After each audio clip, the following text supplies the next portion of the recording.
Perfect. So my name is Peyton. I'm the head of patient care here at Heal Navigator. You guys have probably seen my face all over the Facebook page and also touring the facilities. Some of you might even talk to me. As you know, I like to host live events for our group. So today I have Deborah joining in with us. She'll be sharing some information over some offerings that she has that's new to Heal Navigator's platform. And Deborah brings over 25 years of healthcare experience to her role as a clinical hypnotherapist, specializing in medical hypnotherapy. In 2012, she developed a cancer support program that has helped hundreds of patients, and she now offers her skills and love to our community, which we're so happy to be able to offer this. So I'm just going to hand it over to her. She can give you a little brief overview of who she is, what she has to offer, and then we'll dive in today for our live event. So hi, Peyton. Thank you for having me on your show. I appreciate it. Of course, of course. And you can just like introduce yourself, give them a little background of who you are, a little bit of your story, what inspired you to come into this role, and then we can go on from there. Oh, wonderful. Well, as you said, I do have a long history of working in the medical community. I began working in physical therapy and then switched off to more holistic arts, and then eventually wanted to understand how people heal. So went off to UCLA, studied that, came back, and then became a guided imagery therapist, later to become a clinical hypnotherapist. So we were talking earlier, and you were asking me what inspired me to focus my whole practice basically on helping people challenged with cancer. Mm. And what actually happened is many years ago, a very dear girlfriend of mine was diagnosed with breast cancer. She went through chemo and radiation, and then longer afterwards, she had to have a double mastectomy. While she was confident in her medical care, she found that they offered very little to nothing for emotional support. And her emotions had a huge range. I mean, they went from anxiety to fear.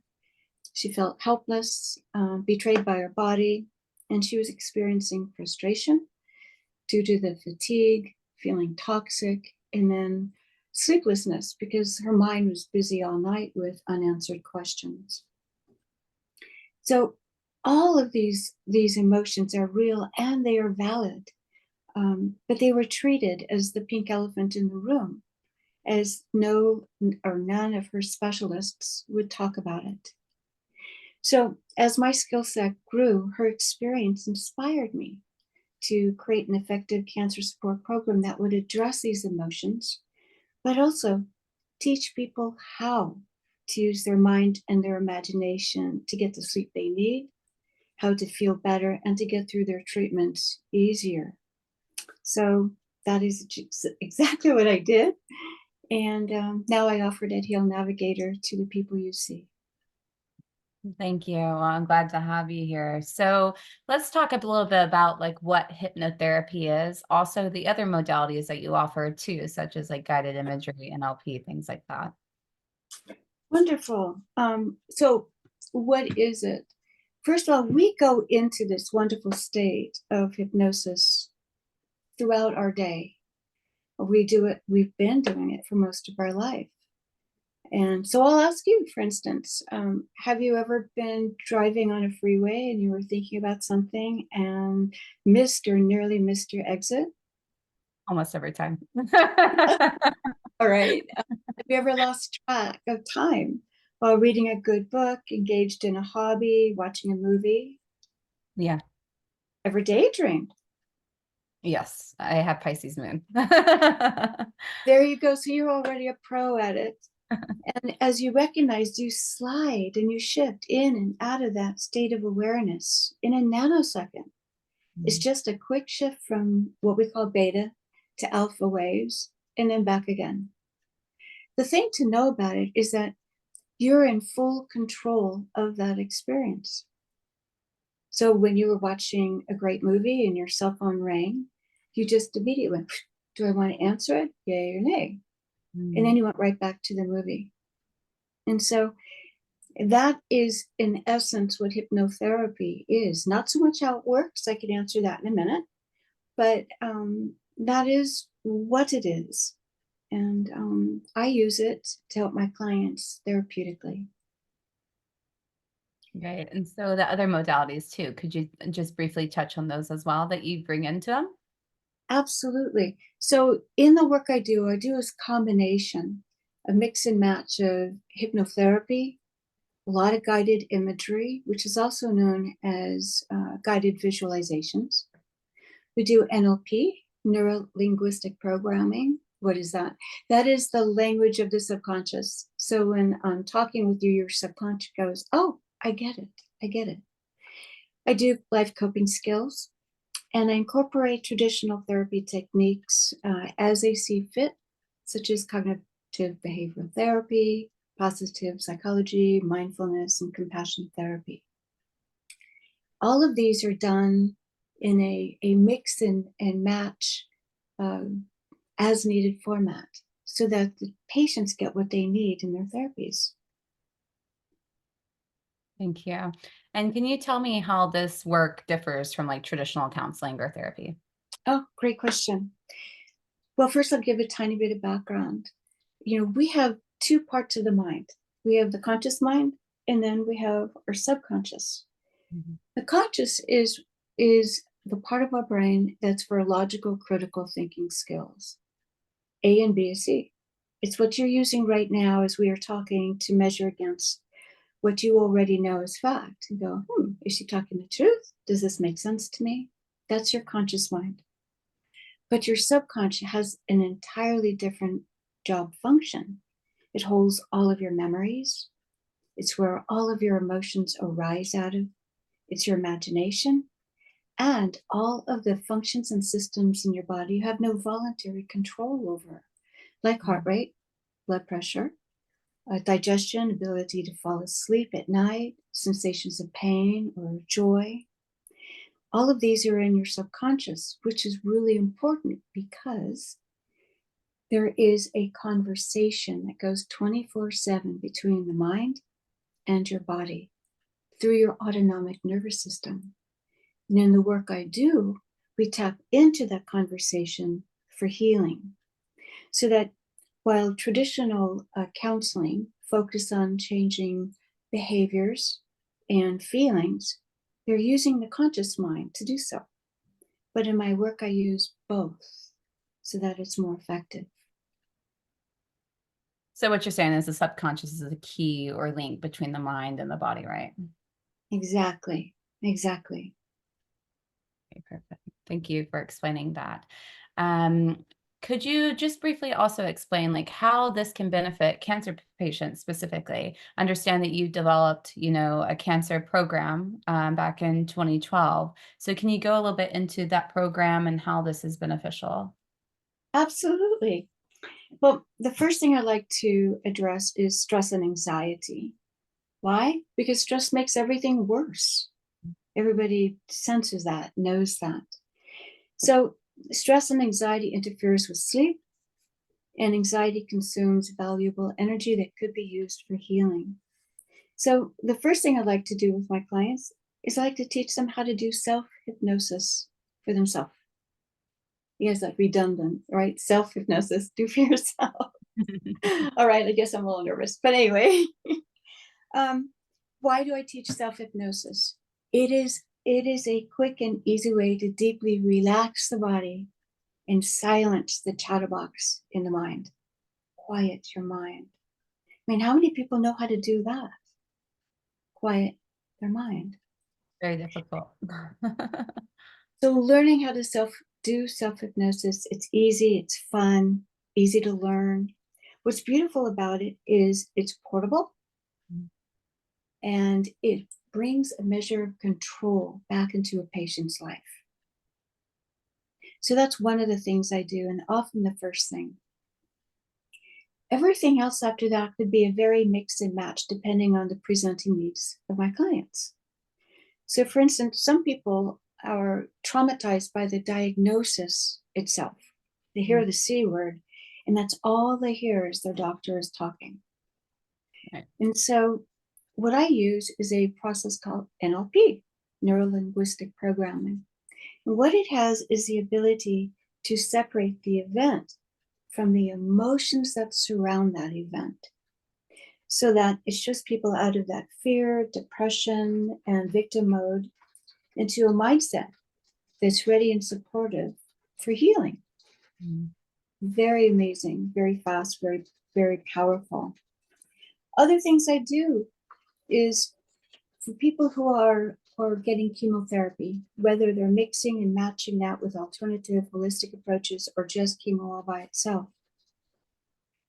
What we do is we work with guided imagery, guided visualization skills to create a guided imagery unique to them that recasts chemotherapy or whatever treatment they're receiving as a powerful ally. Remember, what the mind experiences, the body feels.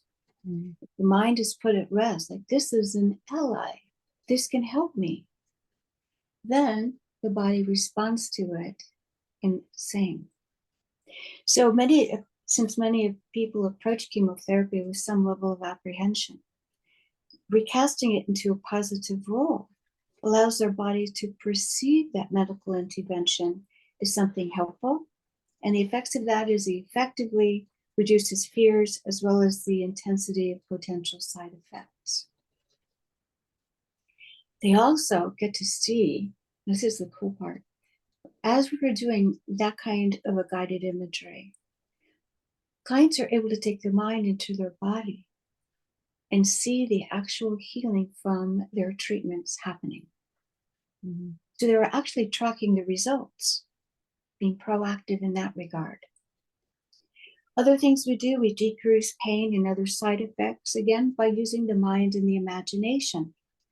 Because the imagination, the mind, it's more powerful than we can possibly imagine. So I teach people how to use their mind and imagination in positive ways. So we also use guided imagery to strengthen their immune system, to help detoxify their body. And in doing so, they feel energized, a lot less fatigued. We use symbols, metaphors, therapeutic suggestions. Again, it's an experience that is done jointly. This isn't something that I do to them. It's something that they experience and they are a participant in it. Mm-hmm. They create as we go. Other things that we do, cancer could be a huge wake-up call. And so in hypnosis, we can discover the wisdom of the body, how to heal from a long-standing unresolved emotional issue, or we can discover the positive lesson that the cancer experience may be offering. Mm-hmm. Very powerful, especially because often people are concerned once they are cancer-free, will it come back? Mm-hmm. Well, the way that my belief system is that there is an emotional component to major illnesses. If we work on also simultaneously, what's possibly driving this or making it worse, Right. then we're able to truly heal and be over it. Thank you. That's basically thank you. That was long-winded, but No, it's a and good. then You touched on a bunch. I don't think, more people as they come into alternative, I think they stumble upon the emotional tie. But when you come from standard of care, your doctor isn't talking about the emotional tie, the spiritual tie to disease or to cancer. And I think that's really important to acknowledge. Because I like the book, The Body Keeps Score, and it goes into. exactly. So a lot of this work, the beautiful thing is we're able to do inner child healing. Mm. Go back to the origin of the issue. A client may not know. For instance, I have clients who come to me and they say they suffer from perfectionism, Mm. or they have a long-standing resentments, but they don't know exactly where it started. And Mm. so, but the subconscious, because it has hold of all of your memories, it will take you right back to the origin of that issue. And that's where we heal in that very same session. Yeah. recently I started learning about family constellation work too. That's a whole nother thing that ties into the subconscious or family lineage. And the energy work is very interesting. I think it's an emotional component. That's why I'm excited to have you offered on Hill Yeah. Navigator's platform. So people can do this alongside conventional treatments. I would assume you wouldn't say this is like a primary form of treatment, but just something to complement it alongside anything that they're doing, whether it be alternative or standard of care options. Do you perhaps have like any success stories or testimonials that you would like to share with the people that are watching in today? Oh, I can. Um, stories of healing. Beautiful. Well, I actually started to tell one just earlier. Yeah. We were talking about earlier, I had a client who was suffering from colon cancer. And so when I asked her, well, what experiences what are you feeling? She said she's got a lot of pain. She had a lot of fatigue. When I asked about the emotional side, she goes, well, she's got a lot of resentments. Mm. And so it told me right there where we were going. So I taught her some techniques to deal with the side effects, pain, fatigue, taught her self-hypnosis so she could relax and get her sleep. We did guided imageries, things that had like healing waters and ways that she can see her body healing in the process. We worked on forgiveness and inner child healing. What was really beautiful about it, she said her pain had dropped in our very first session. Her pain went from like what I would rate it like a 5 out of 10 down to a 0. And it stayed that way for the next 45 minutes for the remainder of our session. She learned the technique and she continued to do it.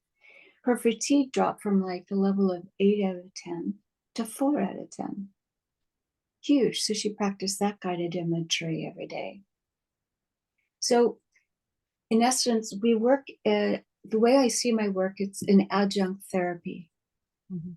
It may not be the only thing client is doing. They may be doing yoga, they may be doing meditation, lymphatic massage, but it's an adjunct therapy. It's something people can do before their sessions with their doctors, their injections or chemo. They could be doing it during. You have hours and hours where you're sitting in a doctor's office You don't need receiving. a quiet environment for it. I mean, most people think that you need, like, for hypnosis, a very quiet, still laying down environment. You don't, while you're learning how to do it during our session, I would say, please have a quiet environment. But once you learn how to do it, you could do it in a train station. You could do it on the airplane. You could do it while receiving your medication and your treatments. Absolutely. Which is wonderful because then you're not only doing self-hypnosis, then you move right into the guided imagery that was been created for you. Right. And it's just lovely. You could do it as like a homework assignment at home whenever you need to or want to, and certainly afterwards. Mm. So beautiful in that way. There's other stories I could share. I'm currently working with a woman right now across the country who had or has breast cancer. Okay. So she came to me with not only that diagnosis, but as we spoke, she came out and said, well, she also suffers from perfectionism. She has unhealthy boundaries with her mother. So she said that probably plays into some of the self-pity she has and the anger she had against herself. So, same thing, I taught her self-hypnosis. We did several kind of imageries, which she said really helped with her experience of what was going on with the cancer. And then we shifted to some of the emotional components. And she, at this point, she is beyond, like she knows good is good enough. So she's free of that. She's holding healthy boundaries with her mother, able to say no, knowing what is healthy, what is not for her, and no more self-pity. So last December, I heard that her CT scan was clear. So we're really excited about that. And of late, there was 1 or 2 tiny nodules that popped up, but she's dealing with that now. Hmm. So those are just a couple of stories. No, I love hearing those, just glimmers of light, and yeah, help. I'm thankful that you're able to bless them with your, your knowledge and your experience. Are there any like safety measures that need to be in place when either learning hypnotherapy or doing it? A lot of people, when they think of hypnotherapy, they think of like the magicians that are like controlling the people and things Yeah, like I get that. that. Yeah, I'm really glad you brought that up. All right, well, you're absolutely right. Hollywood, fictitious novels, stage acts, they have all contributed to this idea that someone in hypnosis has diminished control over what they do or what they say. The truth is, it's just not so. All hypnosis, here is the truth, all hypnosis is self-hypnosis. You do it to yourself. Just like when you were driving on the freeway page and you go, whoop, my exit, there goes my exit, darn it, right? You were in self-control of that. What is it that woke within you to said, Paige, snap up, you're missing it. Because I You're was 15 minutes past my exit. This is very common, actually. I drive in right. silence. So usually when I'm driving, like I get hypnotized on the road. I probably shouldn't admit that on live, but Well, sometimes when I need to think, I just hop in the car. the part of your mind that keeps the safety measure that you were talking about is your conscious mind. Even when you are in hypnosis, you are fully aware of what's going on, and your conscious mind is watching. Yeah. Therefore, if anything comes up that you don't like, you don't want to do this anymore, you can open your eyes and say, I'm done. Yeah. So that is a huge safety measure. Well, while we're on the topic of misconceptions, so that now you know all hypnosis is self-hypnosis. You're in full control of that. I just guide, by the way, people into that state for healing. Because why? We can access the autonomic nervous system, all those functions and systems that we want to heal. Okay, another misconception is people ask, I have a strange mind. Where did that come from? They have a strong mind. Can they be hypnotizable? People ask me that. And the truth is, whether or not you're in hypnosis, you still benefit from the experience. In fact, there is research that says that 90% of patients who experience hypnosis in a session benefit from it, regardless of the level of hypnosis they went into. Mm. Remember, not all of my work is done in hypnosis. Right. So, but that's good to know, both of those facts. And speaking of like research, do you have like statistics, success rates? This is always like track how you track patients. People, whenever I talk to them, they always ask these questions, right? Like, how can this benefit me? How can this benefit my specific cancer? So I didn't know if you have anything that you share with people whenever they're curious of working with you. I do. Thanks. Out in, gosh, I think it was 2013, 2014. I was working for the New Mexico Cancer Care Center in Santa Fe. And, at one point, I was juggling 65 different people, seeing them. And so I decided to create a statistical analysis of the efficacy of this program because there wasn't anything out there online about it. So over a 6-month period, I followed 65 people. And the results were actually staggeringly impressive. So for instance, out of that 65, I taught 50 people how to do self-hypnosis. 46 of them out of 50 said it deeply relaxed their body and silenced their mind. It decreased anxiety, and many of them said it helped them sleep better at night and get more hours of sleep. 12 people were seen for reframing chemo. 11 of them said it decreased their fear and anxiety, which is super high. That was great. Visualizing healing. Again, I love using the imagery of healing waters. People get in, they detox, they absorb what they need. It's a lovely imagery. And I have a quote here from that report. I'll just read it. It's just 2 sentences, but it's Yeah, so no, go ahead, sweet. read it. It's just so sweet. This woman said, quote, "That was great. I feel like I have energy for the first time in I don't know how long. And my arms and legs have been aching. That's gone now. I really feel energized. Thank you."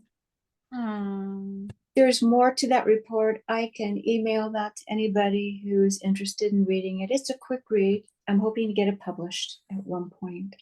All right, it'll happen. So what are some challenges or barriers like patients might face when considering or doing hypnotherapy or NLP, anything to really tap into the subconscious? As you mentioned, you're doing inner child work, so I would assume some things are being stirred up, or what are some challenges that you've seen? No, that's another really good question. Well, people who come to me who want to experience this sort of healing or to even learn more about themselves, because at the end of the day, that's really what they're doing. They're learning more about themselves and their ability. Truly, all they really need to do is be motivated, have a goal. Like they want to sleep at night, they want a quiet mind, or they want to have more energy. They want to heal from this emotional issue that they've seen other counselors over in the past, but it just has not effectively gone away. So they need a goal.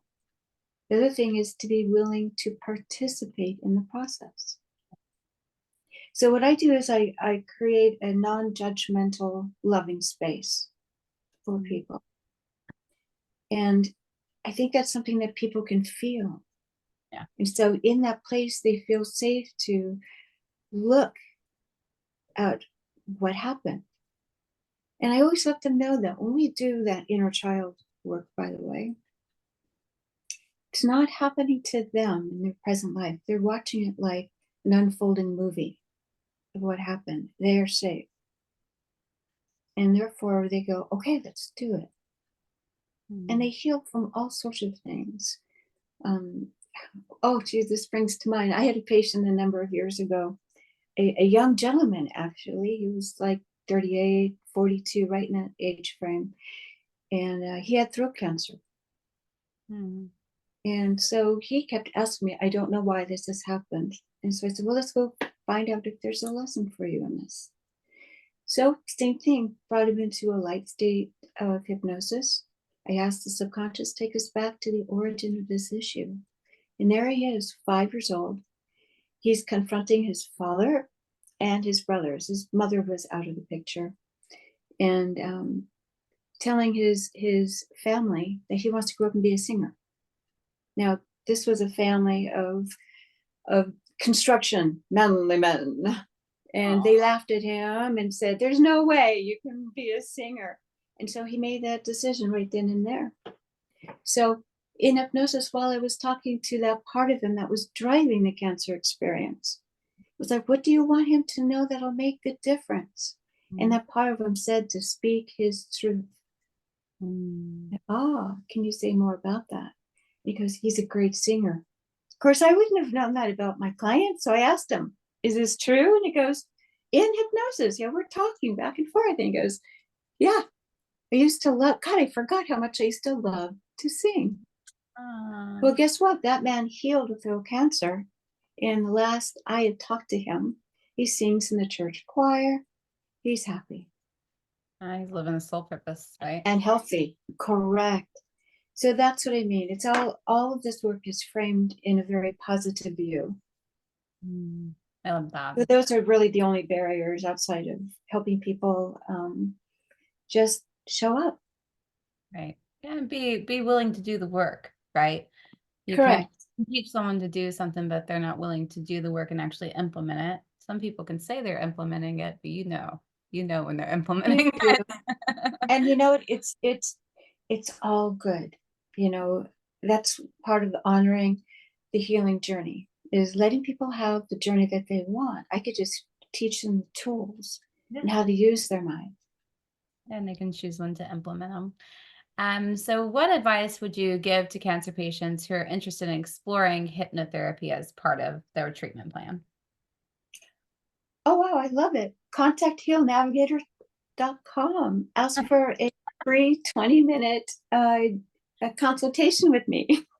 Speaking of, I didn't mention it at the beginning. I totally spaced because I was so excited to jump in. Actually, we are going to be dropping a link to a Google Drive, like a Google form, sorry, not Google Drive, to where you can fill it in, and we will be doing like an intimate session with Deborah. We're just a select group. We'll send out more information later because we haven't locked in the dates and time yet, but this is something that we figured would be good and beneficial. Also, Deborah will be showing us some of her techniques on me here in just a moment. I have a few more questions. And we can do that too.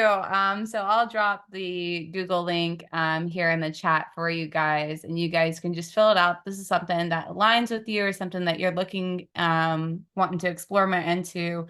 Just fill out the form and we'll send out like an email blast giving you guys more information over this free like intimate group that we'll be offering for you all.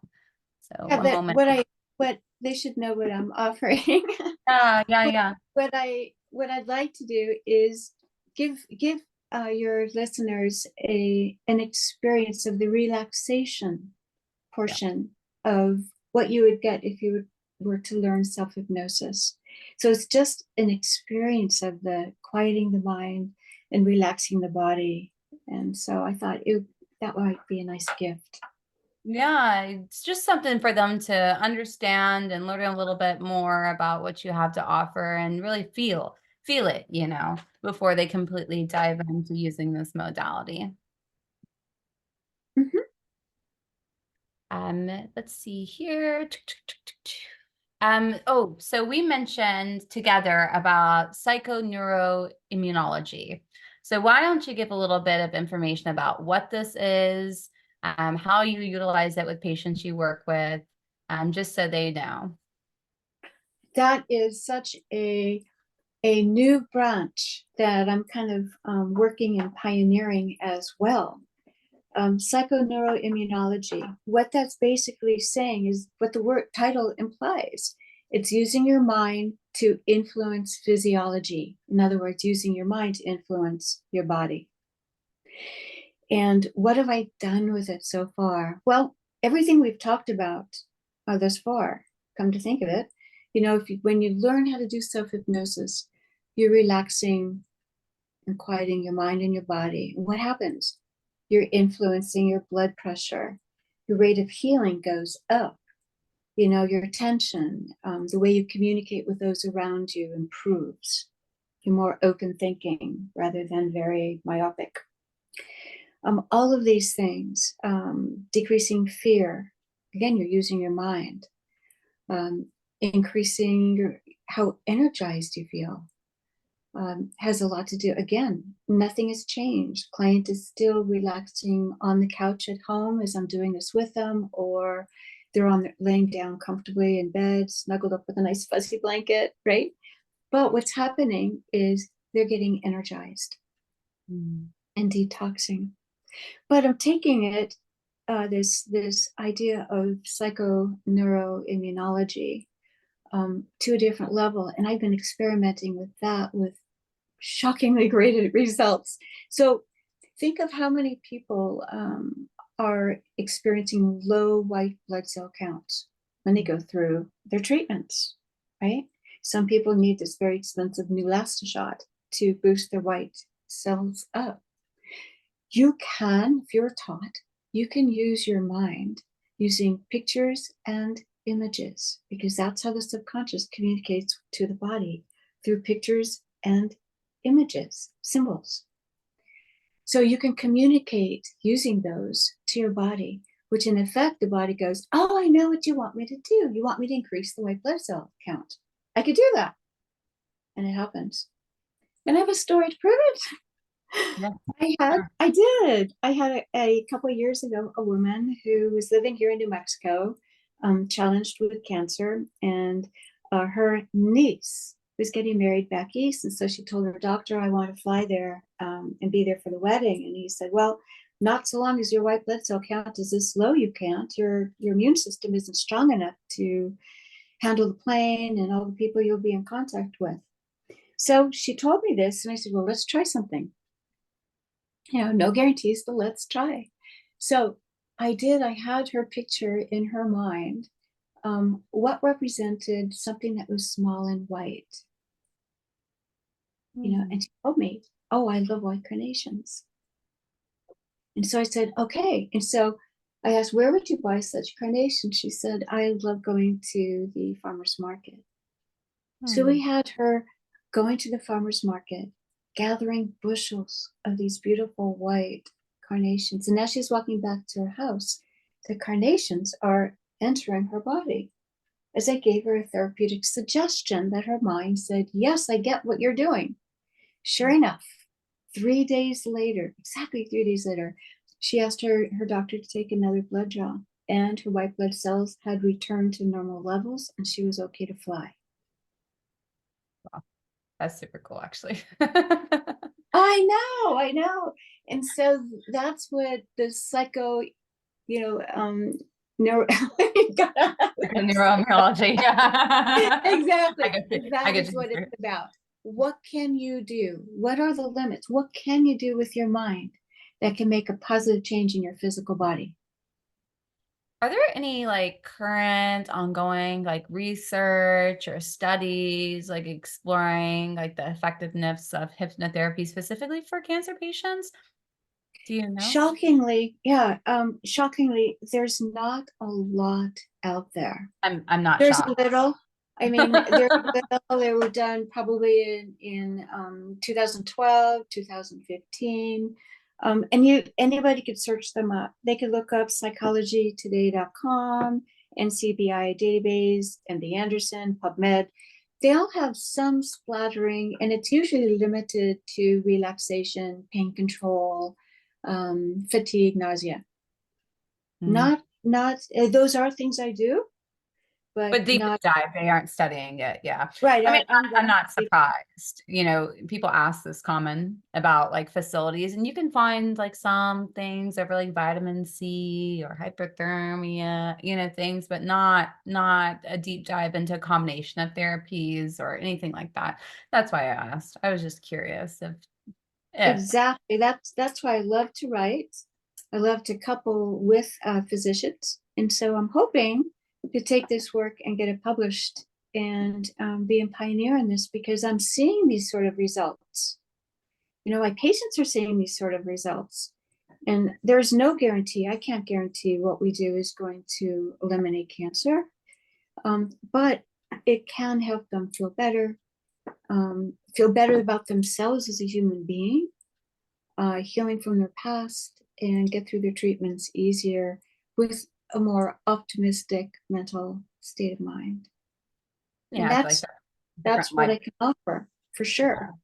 Yeah, it brings a different light to life too. I mean, I do a lot of different spirituality work myself, and I can tell you it's night and day whenever you start focusing on mindfulness and just bringing yourself into that parasympathetic mode, you know, out of the fight or flight. Like my son knows as soon as I start tapping, mom is working.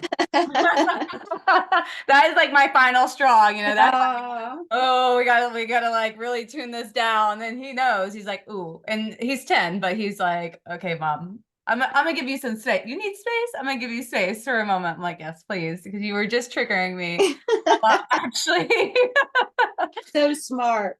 You Yeah. know, but Peyton, that brings up something too, is I do see people's family. Often I see their family members. Ah, Because yeah. it's not just the patient who's going through this. Everybody that loves them is suffering too. So I see caregivers, I see, husbands, wives, I see kids. Um, and I teach them self-hypnosis so they could relax and get the sleep they need. Because why? They're up at night worrying about their mom, their dad, their sister, etc. And they're not sleeping. Also for emotional support. Yeah. How can they be there? And that brings up another thing. A lot of a lot of, especially women, will come to me and they'll say, I need help. I need help for my family, but I can't ask for it. I am the giver. I'm the doer. I'm not the receiver.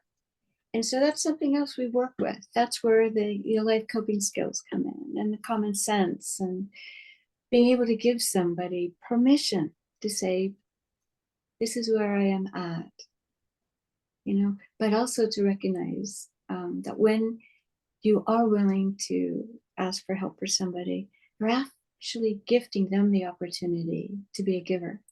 And they may never have been that before. Yeah. So this experience of cancer actually has the ability to enrich somebody's life far more than they had thought. Yeah, there's a blessing behind it. I always tell patients that I talk to. I'm like, don't see this as this grim diagnosis. There is light to it. It's hard to see though when you're in the murk of things and the pressure that you get and things like that, and it's scary, but I'm glad that you can really hold this space for people. So now that we're kind of like at the end of things, do you want to give like a little I do. I was representation? looking forward to that. I just, this isn't hypnosis. This isn't guided imagery per se, but I want to show you how very powerful your mind is. Okay, so again, this isn't hypnosis or anything like that. I just want you to have some kind of an experiential experience of this, okay? Okay. All right. So brave. I'm teasing. I know, I told Adi, she's like, I can't wait. All right, so here's what we're gonna do, Paige. I want you for a moment now just to close your eyes, okay? Take your mind into your body and scan your body. Rate your level of stress right now, 0 to 10.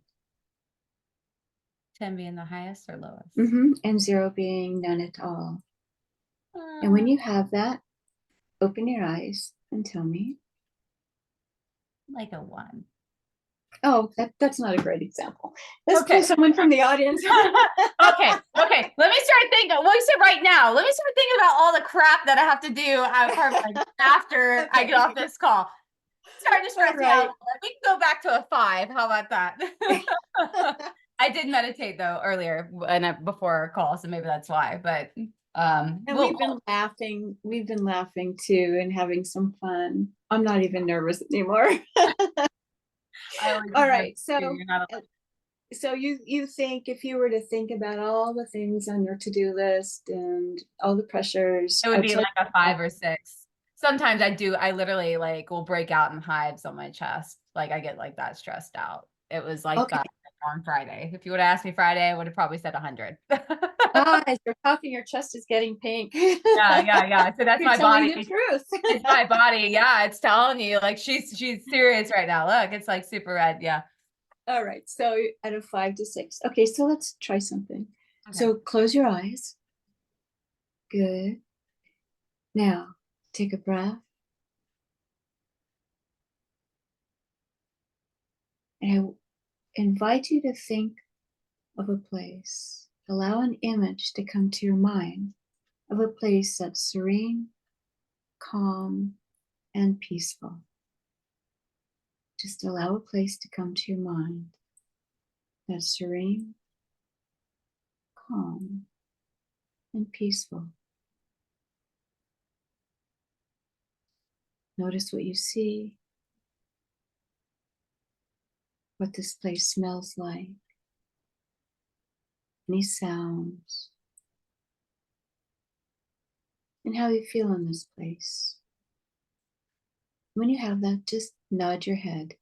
Just nod your head, keeping your eyes closed. Good. And now, think of someone you love. That's right. Think of someone you love.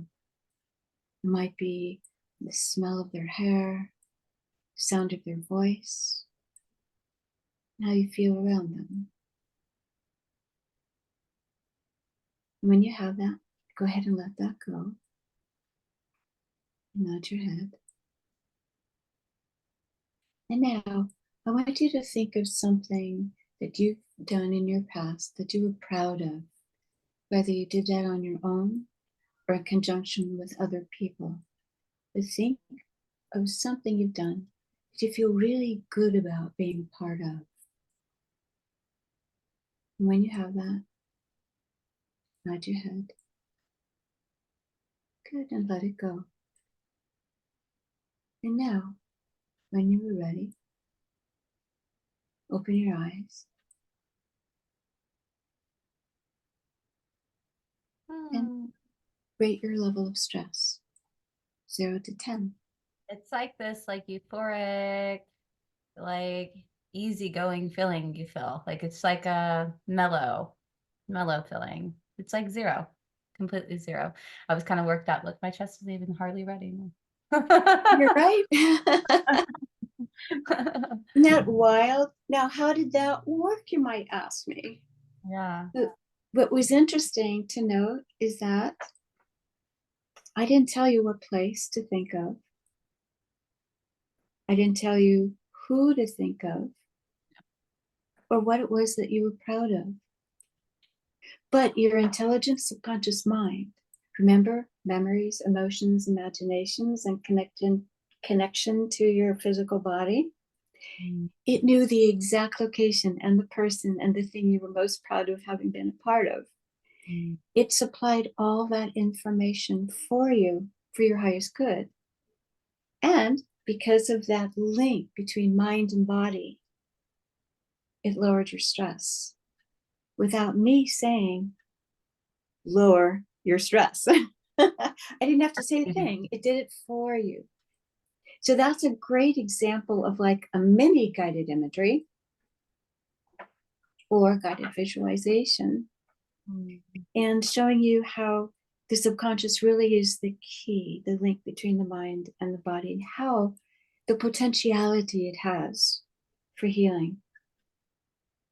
Yeah, and it kind of tells you what you need, because whenever you said person, I try to put like one like first thought. I was like, oh, I want to put this person in play, and then it was like, no, this person. And then like, what else? Oh, what something that make you like happy, you know, something that you're a part of, that you're proud of. And I try to put like something else, and then it brought something else into it. So I thought that was interesting. I was like, oh, this shift, it was acknowledging like what I need, instead of like what I guess my logical brain was trying to place in there. So Exactly. yeah. That's your conscious mind going, let me think, let me think. And the subconscious is going, don't think. I got it for you. I can supply that. I know Yeah. you better than you do. Yeah. I was like, okay, this person. No, this So person. one of the other things that this brings up, which is so beautiful, is that the major job of the subconscious is to keep you safe. So even as you were thinking of, well, I could think of this person or this place, it was saying, no, this is the right one. So one of the things that I just love about this work is that, you know, we all have a mind. It goes where we go, right? Because it's portable, it's free. So why not learn how to use it in good ways? This is true. This is true. Yeah, I think it's a key tool. I tell people that I even speak with about mindfulness, and I always tell them, you know, about like getting into like the scared mindset, and the reason why like Joe Dispenza and Wim Hof and like these people are starting to really be so popular now, you know, and it's because how powerful the mind is, and people are starting to wake up that you have these tools inside you to regulate everything and to heal, you know. And I know Joe Dispenza himself, like he actually has been doing a lot of like scientific research about how powerful, you know, the mind is. I have a really dear girlfriend, and even all her children, like she has 2 kids, a teenager and a son that's my son's age, and they all go to the retreats, and her son's like, you know, meditating 45 minutes at a time, and like she walks in this room and he's doing it by himself. I think these are great modalities to even teach the coming generations, you know, to show them how powerful your body is and how you can unlock these tools within yourself. Oh, So absolutely. That reminds me, Dr. Rossi. I have a book over here. of his. I should have pulled it out ahead of time. Anyhow, if you look up Dr. Rossi, Rossi, he too has written some books on guided imagery for healing. Again, it is available. I know that one is still in print. Let me write that down right now.